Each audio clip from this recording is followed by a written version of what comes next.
most business transactions were being conducted by men. That was just the nature of that society, okay? And in that context, sometimes, even if women were present, they weren't paying attention. They weren't part of the deal. So now there's a court ruling, and you're bringing a woman who's saying, yeah, I was there, I think that's what they said, or she gets nervous. So Allah said, women, if they, in a sense, understood, if they don't have the background, there should be another one to help them in case they get confused. Some of our non-Muslim colleagues ask about why the Qur'an says that two women's testimony is equal to one man's testimony. So I'll say a few things about that. Let's start with our hadith tradition. In our hadith tradition, one of the most learned from a hadith come from Aisha radiallahu anha, who is one woman, and she's testifying that she heard the Prophet say, and especially in situations where there's nobody else around, it's just her and her husband, right? So if the Muslims thought that the testimony of a woman across the board is only half that of a man, then we would have to apply that to the mother of the believers too, and like Aisha radiallahu ta'ala anha. So that would be a problem. In our hadith tradition, there are women that were teaching scholars hadith also, not just sahabiyat, other women. There's a list of them.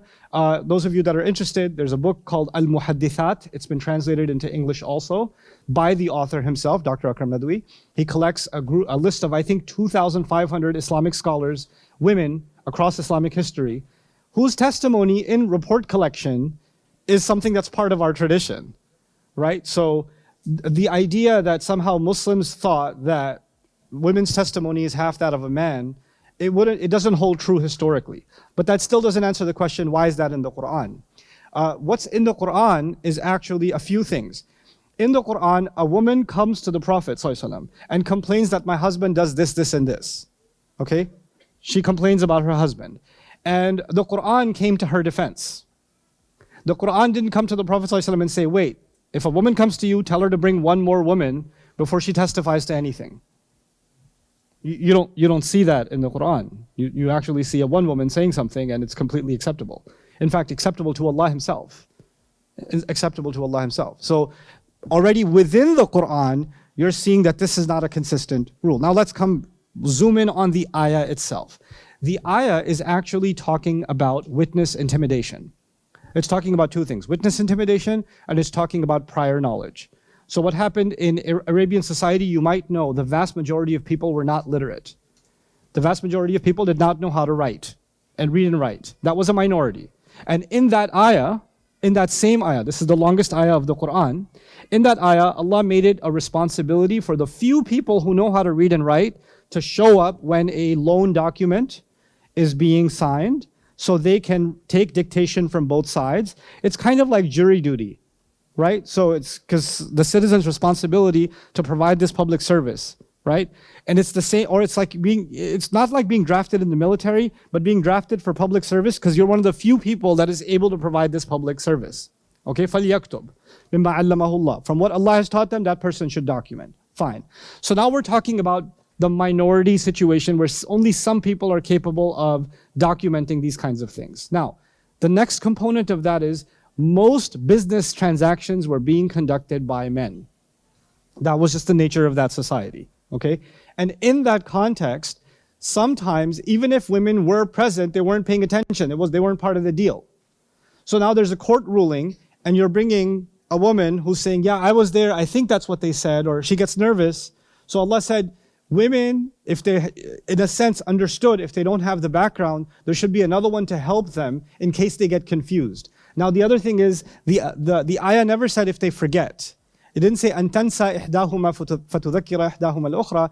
It said أَن تَضِلَّ إِحْدَاهُمَا. If one gets confused, if one gets lost, the other can remind her. So being confused is not the same as being forgetful.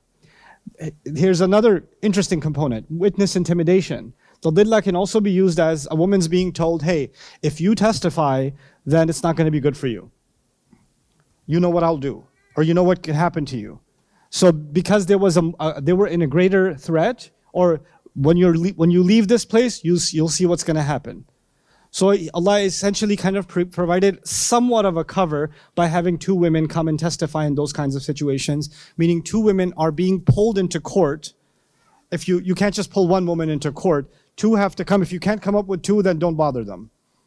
Right? So it's easier to draft men into get a letter that they have to have a court appearance. And it's twice as hard for a woman to be called into a court appearance, actually. So that's the original context of the ayah in question. It can, in some societies, yeah, I think in some societies it can. And I think its application can be used in the context of witness intimidation. You have, for example, what do you call those, restraining orders?